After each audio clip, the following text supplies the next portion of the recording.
Hi, everybody. We're just letting people file in and then we'll get started with the event. Thank you for joining us.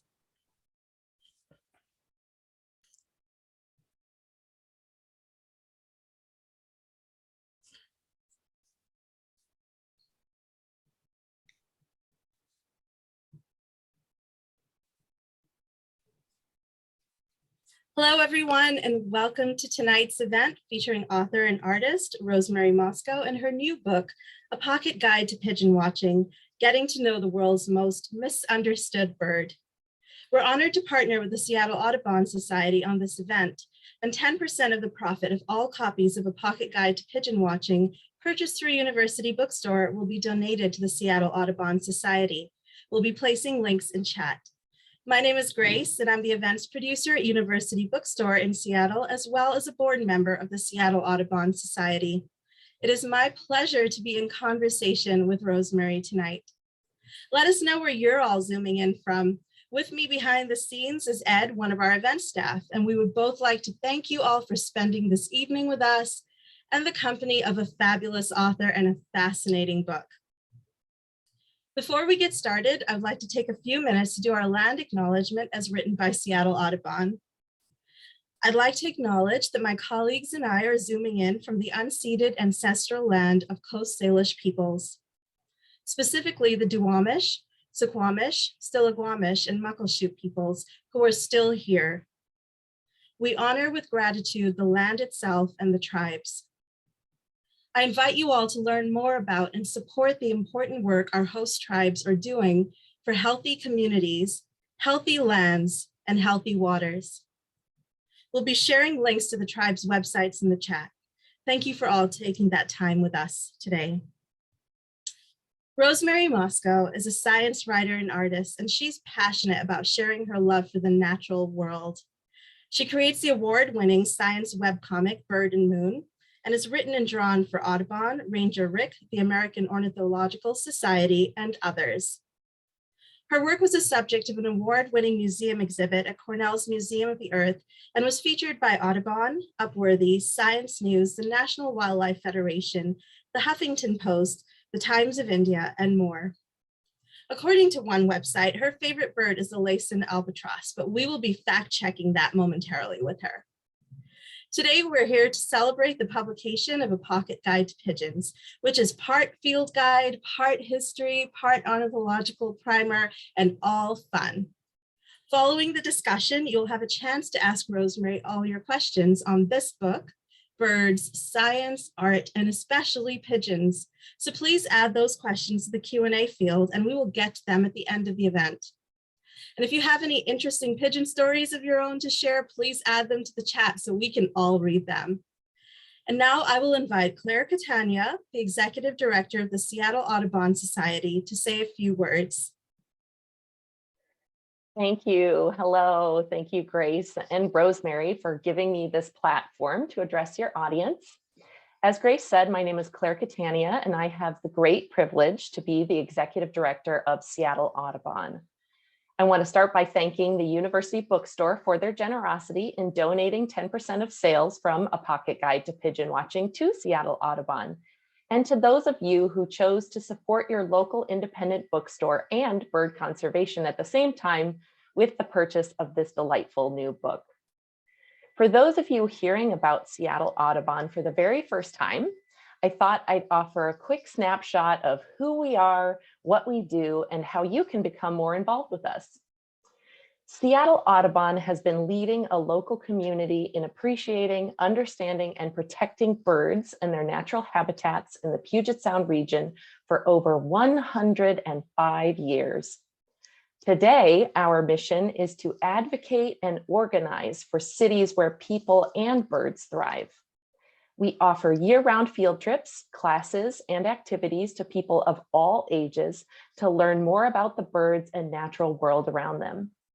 For those who want to dig deeper, they can join us on one of our 5 community science projects, where volunteer birdwatchers contribute valuable data on their observations of birds in our city parks, the shorelines of the Southern Salish Sea, and even their own backyards, apartment complex courtyards, and balconies.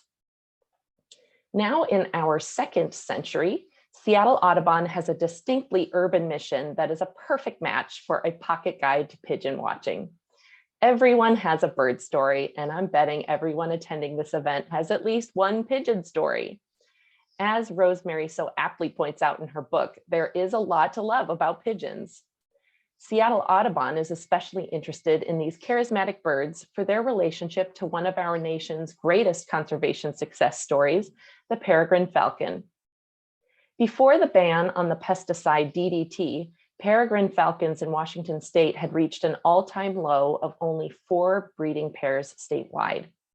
Today, there are 5 active breeding sites in Seattle alone. In spite of this awe-inspiring recovery, urban raptors like the peregrine falcon face new challenges when they undertake their high-speed aerial pursuits of pigeons for breakfast, lunch, dinner, and snacks.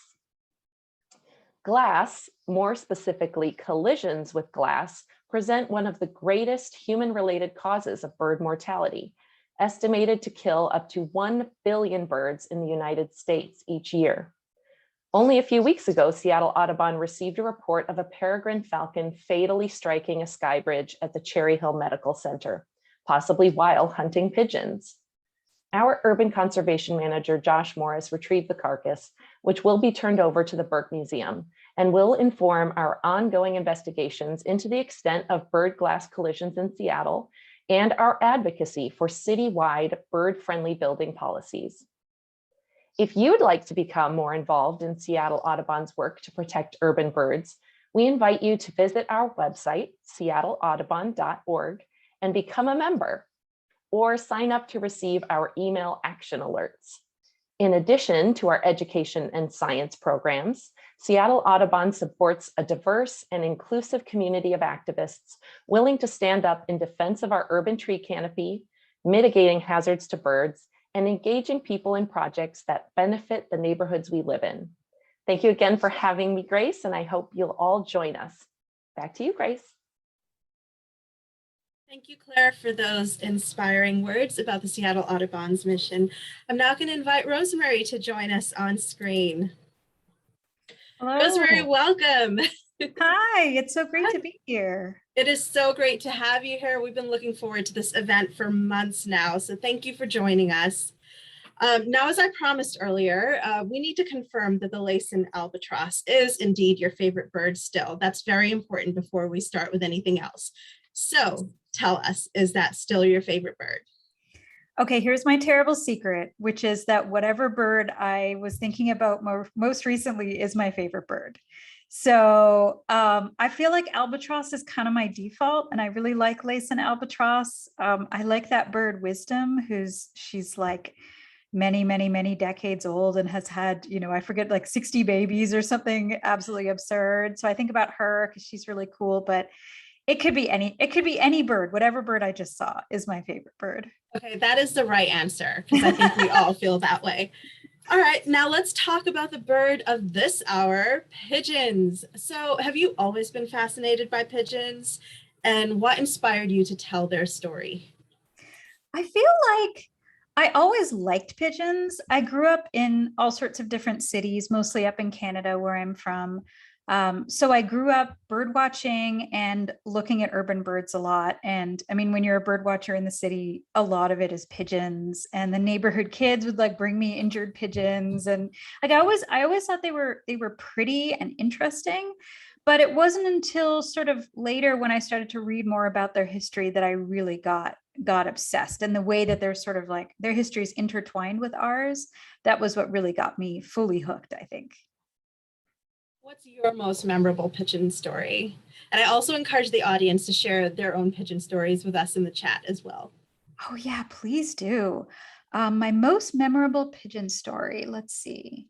So I have so many, but I think my most memorable one was the time that I was walking around my neighborhood and I saw this white pigeon that was kind of extra stocky and weirdly friendly. And this was long before writing the book, but I was like, I think that there's something odd about that pigeon. That pigeon seems like it was somebody's pet. So I Googled it, and it was a king pigeon, which is a type of bird that is very frequently found wandering around because it's a bird that's raised for meat. And so people take pity on them, so they release them, but they're terrible at living out in the wild. So I thought, okay, I'm going to be great. I'm going to rescue this bird and take it to the local rehabilitation center. And I think it took me 2 weeks and like the help of 3 or 4 different neighbors to catch this bird, because this bird was not stupid. But I eventually caught it. I was super proud of myself. I took it to the center. I walked in and they were like, oh, good, another king pigeon. And they had just a cage full of king pigeons. But I was proud of myself for helping this poor bird. Well, I'm proud of you. How did you catch this bird? So in the end, this technique. Well, all of my ideas failed. And now I know from writing this book, the proper ways to do it. But eventually a neighbor kind of saw this happening and she was sort of chuckling. And so she came out with a recycling bin, and she held the recycling bin over the pigeon and just kind of dropped it. And the pigeon was like, okay, that's fine. And I was like, oh, that was a lot easier than what I had schemed. I love that. Like Improvising. Bread. Yeah. Okay, so there are so many interesting facts in this book. So many. You talk about pigeons in ancient civilizations, pigeon war heroes, go into pigeon behavior, and even anatomy. So can you tell us a little bit about your research process, like where you looked for information and how long it took you to find out everything you wanted to share with us about pigeons? Yeah, I think the first step for me just in formulating the idea for this book was realizing not only, so pigeons are domesticated animals. So many people don't realize this. It's the wildest thing about pigeons, or I guess the most domestic thing about pigeons, but they were domesticated 5,000 plus years ago. So all of the pigeons that we see in North America descended from these domesticated, beloved birds. And when I started to learn that, then I realized, oh my goodness, like this is something people don't know. And this could be a really cool book with a lot of history. So I think what was really challenging was I pretty much just immersed myself in pigeons and read every book and read every paper and interviewed everybody. But the tricky part was cutting out information so that I had a book that was big enough, not too big to put in someone's pocket or something. Right. Because the history, I mean, it's 5,000 years of history or more. Like it's so, I mean, like Neanderthals were eating pigeons even before that. So like, it's so much history. So I think it was just, I read everything and then I had to pare it all down, which was the hard part. How long did that take you, that whole process? Do you know, how long were you working on this book? I guess 2 or 3 years, which doesn't seem like that much. But it seems like that much. Okay. Yeah. Cause it was like a full time, like all I'm doing is reading about pigeons. Right, yeah. It was so funny to tell my friends, like, today I get to wake up and read about pigeons. This is the best job. Yeah. What was the most interesting fact that you discovered in your research? That blew your mind. Yeah, so hands down, that's besides the domestication thing, which is just super fascinating, but would be pigeon milk. So I was vaguely aware of this, but I didn't understand all the particularities. But pigeons produce milk, both male and females produce milk, and they make it in this sort of part of their esophagus called the crop, and they kind of puke it into their babies' mouths anyway. But what's wild is that they independently evolved the ability to make milk. So like we make milk, they make milk. That's a total coincidence of evolution, but there's all these similarities. So like their milk is stimulated by the hormone prolactin. It's got fats in it. It's got proteins in it. It's sort of like human milk. It's kind of chunkier and it comes from a pigeon's throat. Right, but it was so wild to me that they have this, they're so alien, but they're also so familiar. Just thought that was so cool. That is definitely a mind-blowing fact. Wow. So this book is also full of your beautiful and fun illustrations. Can you speak a little to your process as an author illustrator? Do you illustrate and write as you go along, or do you map out your entire book first and then work on the illustrations? Or do you have a completely different process that no one knows about, but we will find out about now? I actually have the secret army of pigeons and they do all my drawings. I hope so. That's my secret plan. I really hope so. That should be the answer. You shouldn't tell us anything more, but please go on. So this was the first book that I've illustrated and written. I have one other one, but it's just a collection of my cartoons that I had done, over a bunch of years. So mostly I write books a lot, often for kids, and I get to work with illustrators, which is the coolest experience because you write something and you get back this glorious thing that was somehow inspired by your meager words. It's like so incredible. But for this one, I said to my publishers, they were like, Workman was like, well, we think you could illustrate this. Like, we could go with someone else, but we think you could do it. And I was like, I think they were right too. Oh, thank you. I mean, it was intimidating. I'm trained as a writer. I've just kind of taught myself how to draw. So the writing came first. Right. And then I just sort of mapped out all the art that I wanted, and I tried to make it happen divvy it up so that it was pretty equally spread. And then I said, okay, how many do I have? And it was 160 or something. And I was like, uh-oh. But I got through it. I drew it all. So yeah, it was a really fun experience. Did you find that you had to kind of warm up to the illustrations? Because you said you wrote it all first. Did you let your writing inspire those illustrations, or was there like a little bit of a mental block almost? And like, how do I get started? Did you start from the beginning, or did you just kind of dive into any different chapters of the book? I definitely left the hard ones for last. It's harder for me to draw people, so those ones I put at the end. No, I just, I don't know. I practiced drawing pigeons for a while until I had a look that I really liked. And then I just kind of kept that going, because what I wanted was something that would be realistic enough for people to get a good sense of the birds from my drawings, but cute and cartoony enough to make people like pigeons. Like, I really wanted the drawing to look like a cute friend you could hang out with as part of my propaganda. I think you succeeded, because this is so adorable. Just so adorable.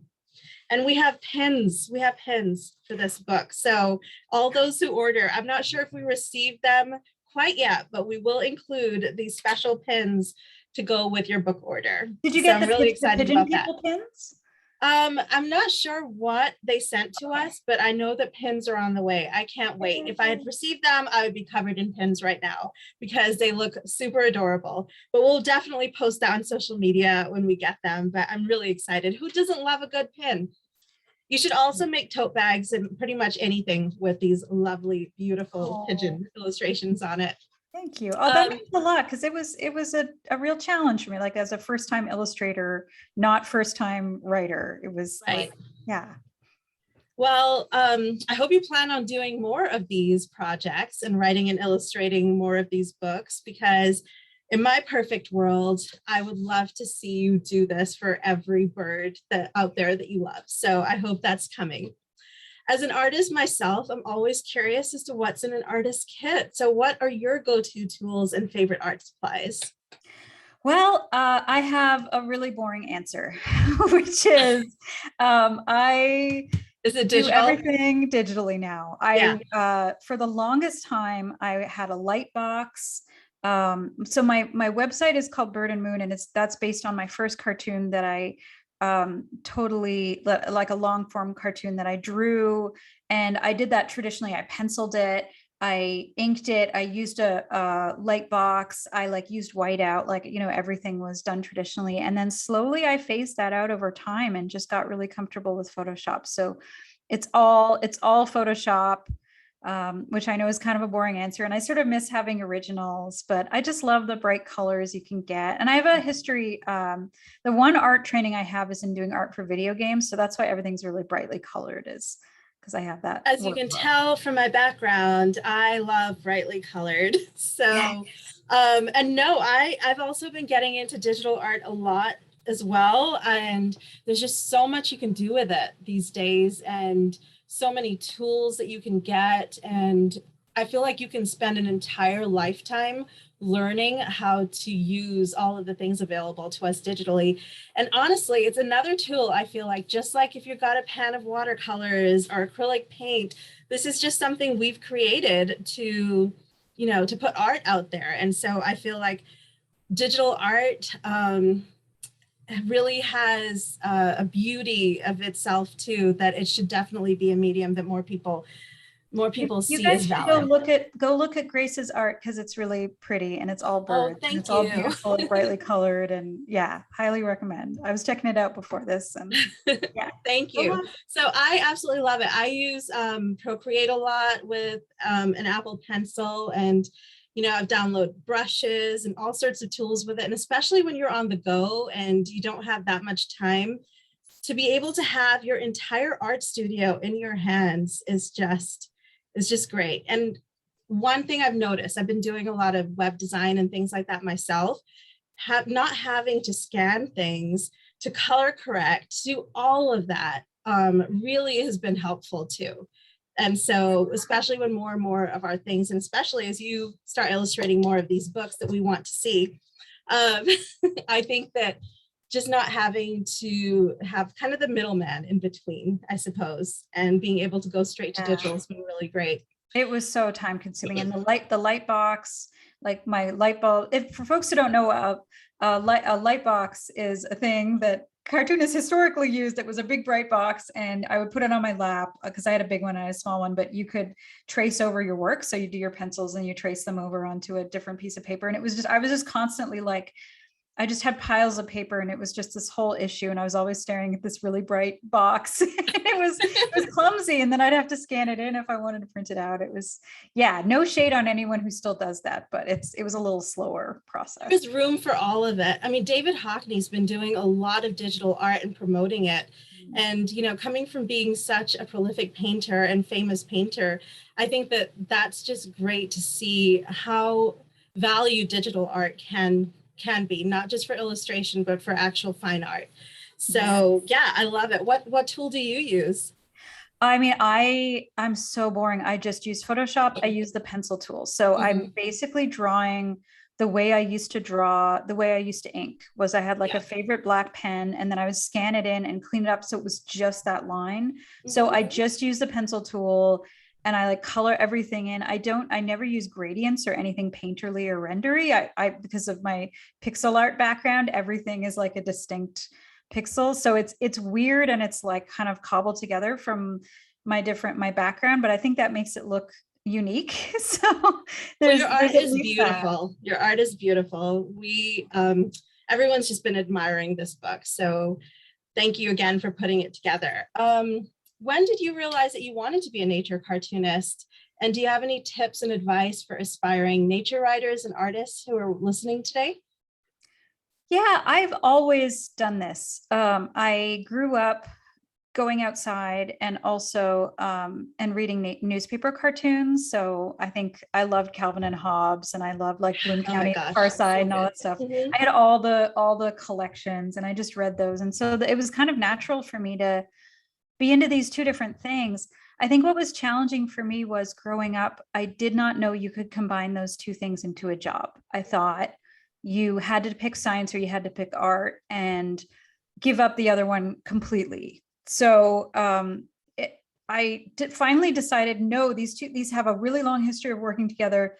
I'm going to try to find a career that combines this, but it was a lot of wandering around and a lot of like trying different things. So I guess like be prepared to potentially wander around because there's no clear career path, but it's so worth it. And there's a community out there. So get in touch with other people. There's so many cool bird cartoonists now. And send me your cartoons because I want to see them, I guess is my basic advice. But yeah, it's challenging, but it's really worth it. Thank you. If anybody here in the audience has any questions that you want Rosemary to answer at the end of our discussion, don't forget to put them in your your Q&A field at the bottom of your Zoom screen, and we will get to those in a few minutes. So your art, your writing, your humor, all of that has done so much to make science and birding accessible for everybody. So thank you for that. But how important is this for you, and how do you hope this impacts conservation work? It's like 99% of what I care about, and the other 1% is like my parrots. So that's really validating to hear. I'm hoping will wake up right now and fly into the screen. I have two little parrots that in the other room. They need I'm on the East Coast, and they need their 12 hours of sleep, or they get really, really grumpy. But yeah, no, it's like, I don't know. I just always wanted to give back to all of the wildlife that was really important to me. And, I feel like I've done that with varying degrees of success, but it's just so important. So it's really exciting to have folks from Seattle Audubon here, and especially talking about birds hitting windows, because I worked with Flap recently, this Toronto-based group, and made a cartoon for them about this issue. And I don't know, any opportunity I have to help people communicate stuff, and hurl my weird skills at it in a way that hopefully helps is like absolutely 1,000% what wakes me up in the morning. So it's really important. Thank you. So pigeons are, you've talked about your work. Pigeons are such a visible part of urban environments and interact closely with humans. Often the main birds that most of us do come into contact with in urban situations. What lessons about nature and conservation do you think we can take away from our hunters with these feathered neighbors of ours? There is so much they have to teach us, besides, being a cool gateway to things like bird biology or ecology or anatomy or whatever. I think probably the most powerful lesson they have to teach us is that humans impact our environment and change things over time. And where people travel, they bring their ecologies with them. So that's the wildest part of the pigeon story, I think, is that, North America had a native pigeon species.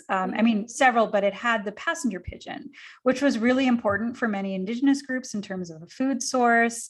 It was being like ecologically managed in like a really, really careful and balanced way. And then colonists came in, wiped them all out, ate them to death. We forget that people ate pigeons in North America up until recently and imported their own pigeon species. So the story of pigeons is really the story of, colonialism and power and how people change the environment. And I think that there's just a lot of interesting stuff there with this sort of humble species. And also there's a lot about how we treat the species that we find no longer useful. So one of the reasons why people are not kind to pigeons is they've forgotten, that pigeons used to be so incredibly beloved and useful.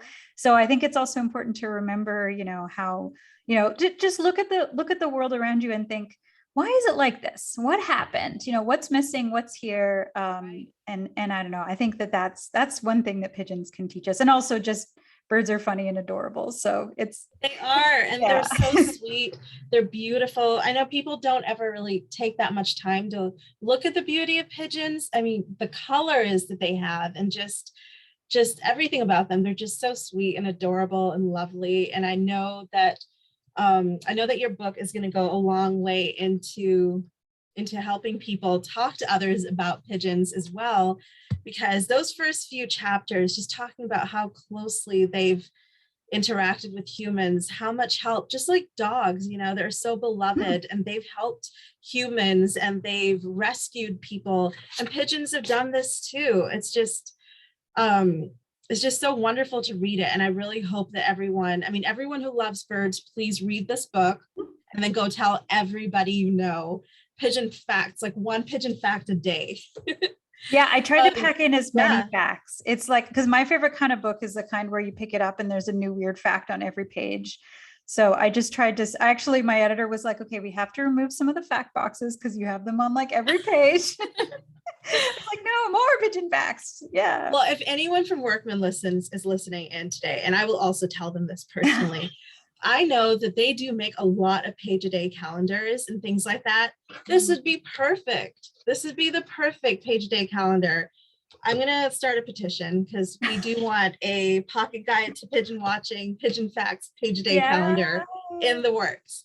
So you mentioned when we first started talking that you were basically like, your friends are like, pigeons again, Rosemary. So how do your friends feel about pigeons? Did you manage to convince any pigeon skeptics in your own circles? In my own circles, I don't know. I feel like I'm friends with a lot of bird watchers and a lot of nature lovers. So while they may have gotten a little tired of me talking about pigeons over the last few years, I don't know. It's probable, but they've all been pretty enthusiastic about them. But I have been hearing from a lot of people. So it's wonderful to hear from people who really care about pigeons and are pigeon activists and rescue pigeons, care about pigeons, saying like, thank you for giving a voice to pigeons. But it's also really cool to hear from people who are like, I thought they were gross. And now I'm like noticing like, so all of those color patterns come from the fact that we bred them to be all these wild, different cool breeds. And then they basically became mutts in our cities. And so that's why their flocks come in all sorts of these different colors. So they're really fun to watch. So like people will be like, I saw a white pigeon. I saw a red pigeon. Like, Rosemary, what have you done to my brain? And I'm like, haha. I know pigeons are everywhere now. You can't unsee them. So who are some of the nature writers that inspire you? Well, I came prepared because I brought a very small pile of some of my favorites. We love that. Yeah. And Ed's gonna be and if you want to, just save them out, and Ed's gonna put links in the chat to all of those books as well. Okay, I promise I only have 4. I have an entire bookshelf of bird things, but I'm only going to share 4. But okay, obviously braiding sweetgrass, amazing. I am halfway through because I keep reading a chapter and then needing to sit and then reading another chapter. It's like, oh my God, I knew it was going to be good, but I didn't know how like fun and beautiful it is to read. Like it's like, oh my goodness, I don't know. One It's of so our incredible. consistent bestsellers at our store all the time. Yeah, it's a phenomenal beautiful book. writing. Like it's not just, it won't just blow your mind. It's also like not a slog to get through, you know, like, oh my God, so incredible. Okay, so good choice. You pass. Yay. Okay, good. Mary Roach. Oh my gosh, yes. Love We just her. did an event with her. Ed, who, as I mentioned, is behind the scenes, also got that book. So I haven't read it yet, but Mary Just Roach is phenomenal. But I've read all her other books. She blurbed pigeons. She read pigeons, and that was one of the most intimidating things I've ever had because she's my hero. So incredible. And then, okay, 2 more. One more, Hollow Kingdom. Yes, and you recently were interviewed by Kyra Jane Buxton. Yeah. Okay, so she's yes, she's Seattle based. Yeah. She is. She's gonna exactly. Yeah. Hollow Kingdom. She also has another one, Feral Creatures, that just came out. Both really amazing, super inspiring. And then for anybody here who's local, we are setting up a stock signing with Kyra, so you can get those books signed. They are really amazing dystopian fantasy novels with from a crow's perspective. Yes, and all about like domestic and wild, and so she and I have become like long distance internet friends, and I read her book and I said, we have the same brain, like this is really strange. And she was like, that's so great. So she's wonderful. And then, okay, I promise this is the last one, but like all of my I don't know that one. So these are older books. Okay. There's a whole series, A Field Guide to Little Known and Seldom Seen Birds of North America. None of these birds are real. They're all exquisitely drawn, like really silly birds. So like this is the elegant vulture. It's like a normal vulture, but it has fancy hair. Oh, that's beautiful. And Claire just said that we sell them at Seattle Audubon. So that is wonderful. Growing up, like I first came across these when I was in 6th grade. They're all joke birds. And I read them and I was like, wait, you can make jokes about birds? And it blew my mind. So yeah. That's really what we have to thank for you doing your amazing work today. That's so great. So those are some of the books that I assume you have in your bookshelves. Thanks for letting me share them. Oh, well, we want to see more, but maybe if we have time later, you can pull out a few more. But what books will always have a special place on your bookshelf? Like always, perpetually, there's always going to be a copy of this book in your house.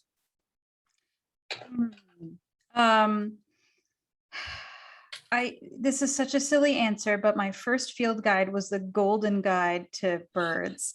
And my uncle gave it to me. I think it was in like 1993 that he gave me my copy. It's really old. I don't think they even publish it anymore, but I bring it everywhere I go because I've memorized every section of every page. So probably that is so wonderful. You love just reaching out to kids and sharing all of this work with them. Have you been doing a lot of like virtual school visits or anything in support of this book or any other work like that? Yeah, I mean, this one's really geared towards adults, although I get a lot of a lot of people ask me, can I give it to my kid? Mhm. To which I answer, I think older kids would be fine. There is some content about bird reproduction that gets Mhm. pretty detailed. And I think if you're cool with that, and if you're cool with some like, not dark history, but some real history, you browse that first. But otherwise, a lot of kids are going to have no problem with it. But it's definitely geared more towards adults. But I do a lot of books for kids. And I've been missing the school visits. Kids just don't have the attention span for really long school visits. So I put out a picture book in spring, and I think I maybe did one or two. But yeah, I miss that stuff a lot. That's been a really sad thing is, it's fun to, tell a goofy joke and have a bunch of kids laugh and later tell you they learned something. I love doing workshops for kids. So yeah, that's, I haven't been able to do that as much. I miss that. I hope that starts to open up again next year a little bit. I know we've been doing some Zoom events, with schools, but it's also been a really hectic time for schools getting back into that routine, having to navigate so much that we feel like next year is probably a good time for revisiting a lot of those things. With your past school visits, do you remember what's the funniest thing a child has ever asked you about any of your work or illustrations or any of the books that you've done? Okay, yes. Something stands out really clearly. And this wasn't so much at a school visit, but I was doing a comic book convention and I had a bunch of my art kind of sitting out in front of me. And this little boy came up to me and he sort of stood there for a while looking at my art. As kids will just sort of sit and they'll really take it in, like they'll look at it. They won't like feel like, oh, I'm taking up this person's time. Like he wanted to look at everything. And then he turned to me and he said, some of these animals have butts and some of them don't. And I was like, that's a good observation. And he's like, like a snail, it doesn't really have a butt, but like a cow, it has a butt. And I was like, yeah. And he's like, okay, help me find the ones with butts. And so like his parents show up and we're like going through every single bird and every bird and every Oh my gosh. I drew and just like, this one has a butt and this one doesn't have a butt. Oh, I love that.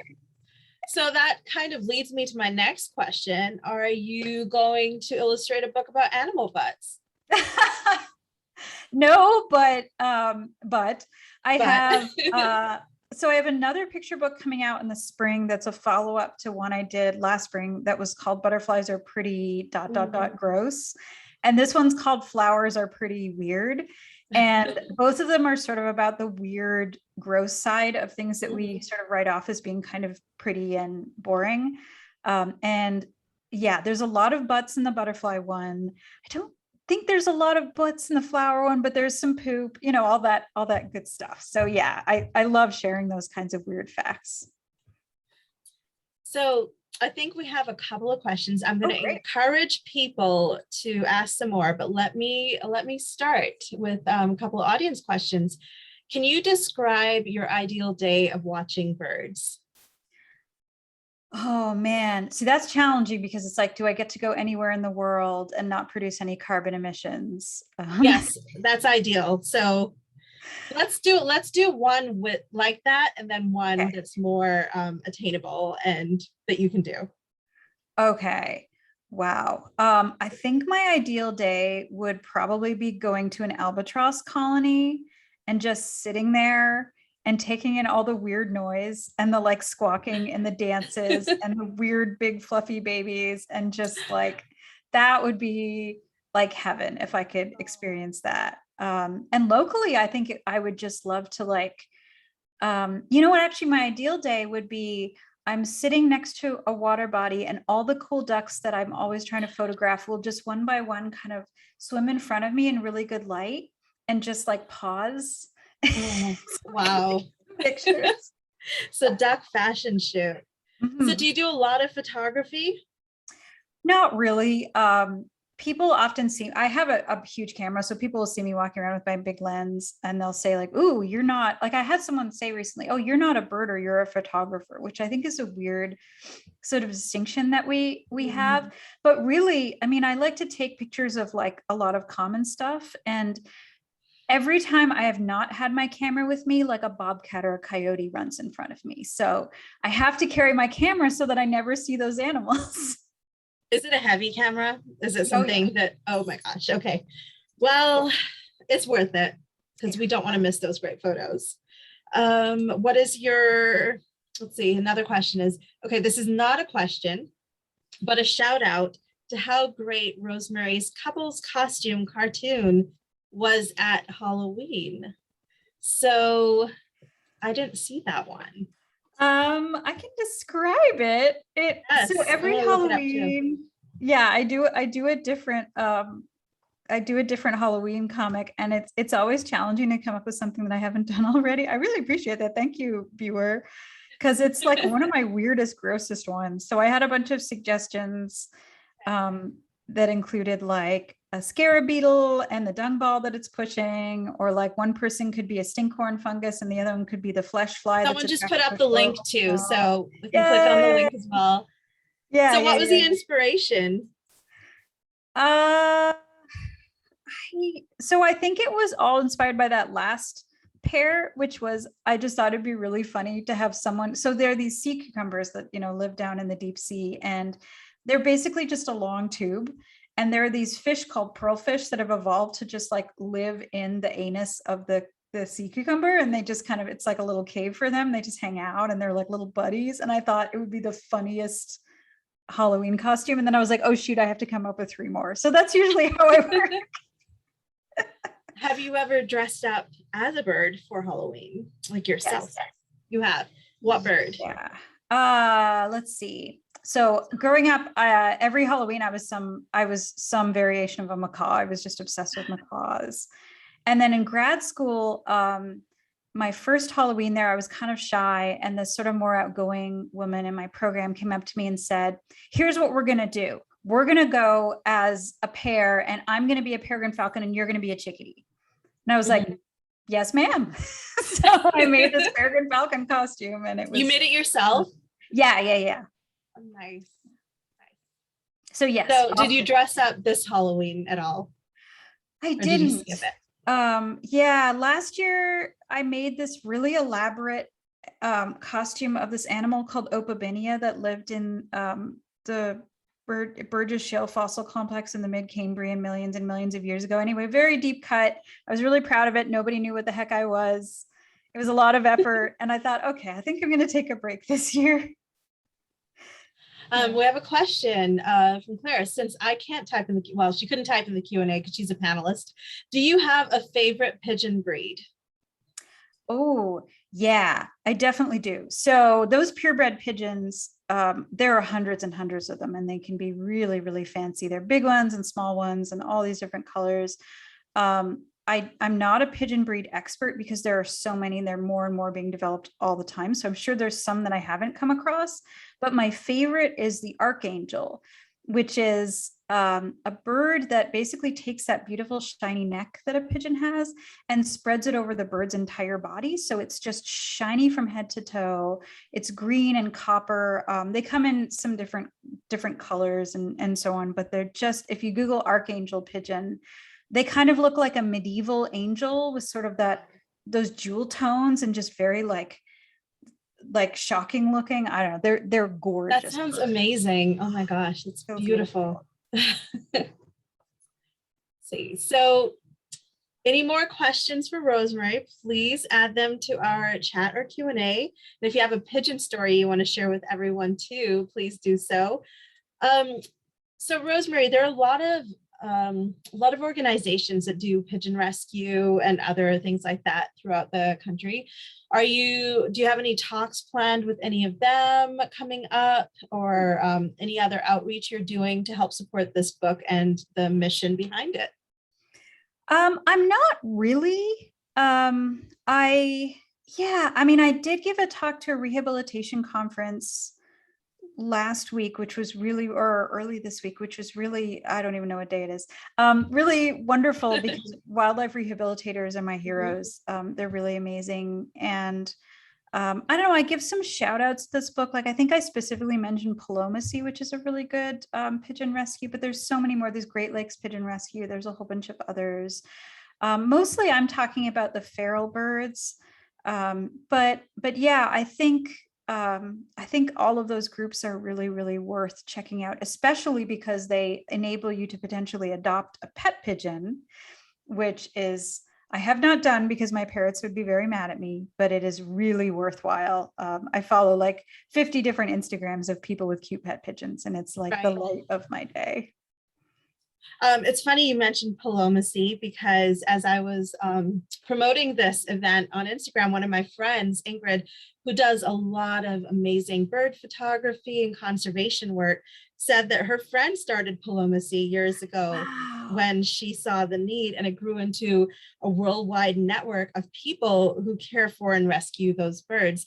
So yeah, it sounds like a really amazing organization. I do have to check it out and see more about them. So what do you think, for our viewers who are interested in conservation, what are the lessons that we can learn from your book that we can put into use on our day-to-day lives? In terms of conservation, or pigeon advocacy, just getting, the word out there to protect these birds. Yeah, I mean, one of the things I really wanted to get out, I mean, because it's tricky. I didn't want to write a book that was really pushing for one specific point, because I feel like people who are sort of on the fence about, or, don't know how they feel about something, they can feel if someone's trying to convince them. So I was trying to just sort of like set up the facts to sort of convince people in a particular way. Because obviously I'm a secret pigeon PR person. You are. But I don't want people to think that because I love pigeons, I don't think that you should like deal with them if they're pooping all over your balcony or something, for example, because like we're going to come into conflict with them. Historically, there's been a lot of connections between like pests and disadvantaged communities and all this stuff.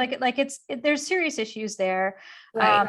So I wanted to talk about like how to live alongside pigeons in a way that makes both of you happy. There's all sorts of little subtle things you can do, like things you can do to a balcony if you have one, to make them a little less like inviting. For if you want pigeons to nest, they're great. If you don't, that's okay. I talk about how pigeons don't spread disease as readily as we think they do. So just clearing up a lot of misconceptions like that, in terms of a lot of the sort of fear mongering that's come out. So I'm trying to do sort of that sort of thing. I also get into the feeding issue, which is the biggest can of worms. I had no idea. There is so much passion on all sides of that debate. So I come out kind of gently hoping that people will get some other ideas for how to help pigeons that maybe aren't feeding. But I also talk about like the ethical issues there. And it's such a complicated thing. So I was trying to be kind to the people as well as the pigeons. So is there a fact that you really wanted to put in here? Because you said that you had to cut a few things out that didn't quite make it in here. Do we have like a bonus clip that you want to share with us? Something that didn't quite make it into the book? Oh, that's such a good question. It's hard to say because I feel like there were a lot, and then I sort of just a lot of those wound up slipping my mind. I mean, there are definitely areas that I wanted to elaborate more.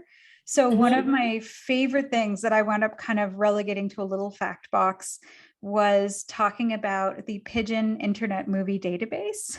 Yes.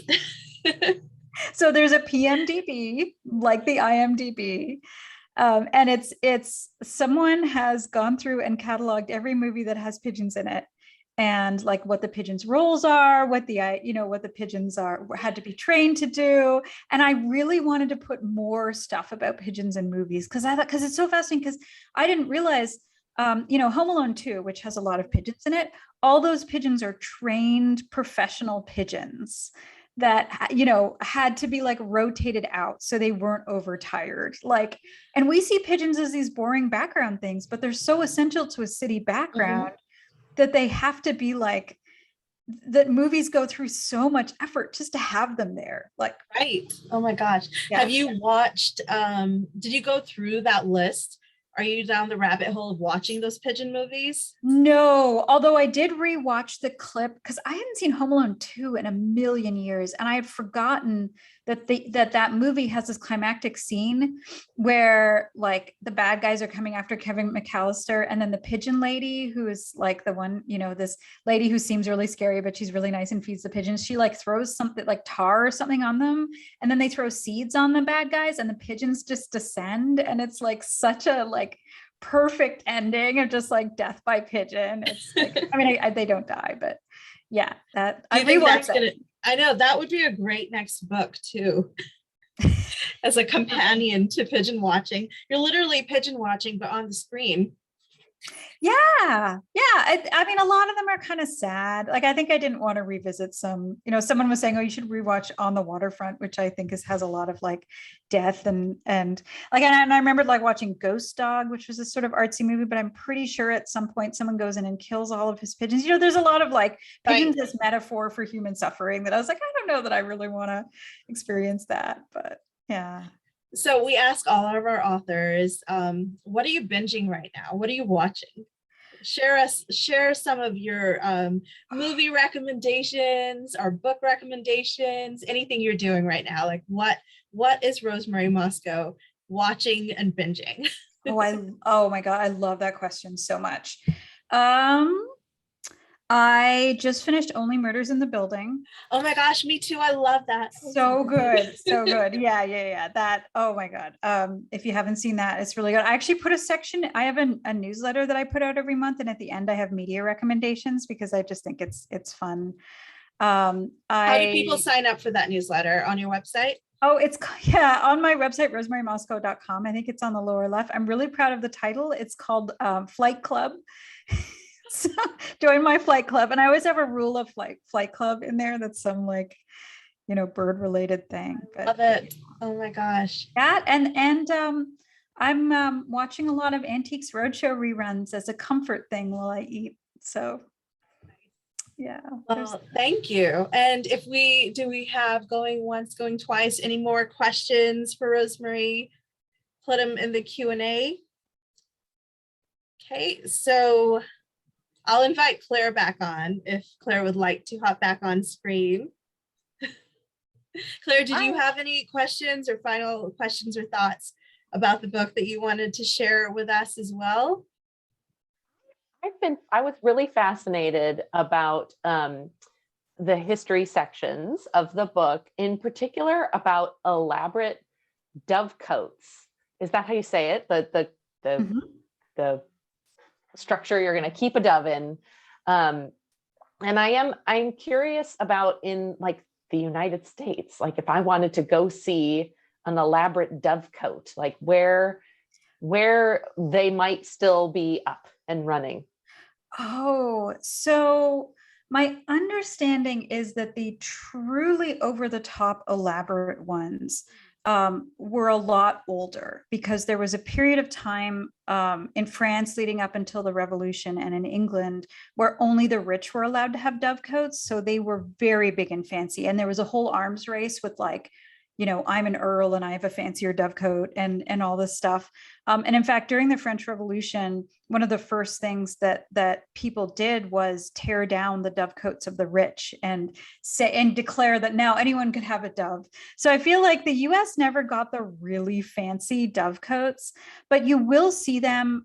There's kind of like a trend for like people who have, fancy manor homes to put a little like bespoke dovecote. So you might be able to see them there, but I mean, I've only really seen like fancy ones in France, although there is an exception, which is that someone on Twitter just sent me a picture of a building in New York that accidentally is a giant dovecote. It's got this kind of brutalist grid-like architecture on the wall, and like it's all little square components, and that's what pigeons like to nest in, is like a cliff face with little holes. And like if you haven't, I mean, you can go see, I like retweeted on Twitter, every little hole had its own pigeon in it, and I thought that was so funny. So like you can see a lot of unintentional dovecotes in New York City. It's hysterical. That's Sounds beautiful. Well, thank you for that question, Claire. And Yeah, thanks. thank you, Rosemary, for a fun and illuminating discussion around the book, A Pocket Guide to Pigeon Watching, Getting to Know the World's Most Misunderstood Bird. So we're honored to partner with the Seattle Audubon Society on this event, and 10% of the profits of all copies of A Pocket Guide to Pigeon Watching purchased through University Bookstore will be donated to the Seattle Audubon Society. We also have this really cute pins that we're going to include in your order. So be sure to check those out, and we'll post them on social media soon. So on behalf of University Bookstore, thank you, Rosemary, thank you, Claire, and thank you to you, our audience, for spending an hour with us and an amazing book. See you all at our next event. Thank you so much. Thank you, Everybody. Grace, and thank you, Claire, and everybody. This was wonderful. Thanks so much. Thank you.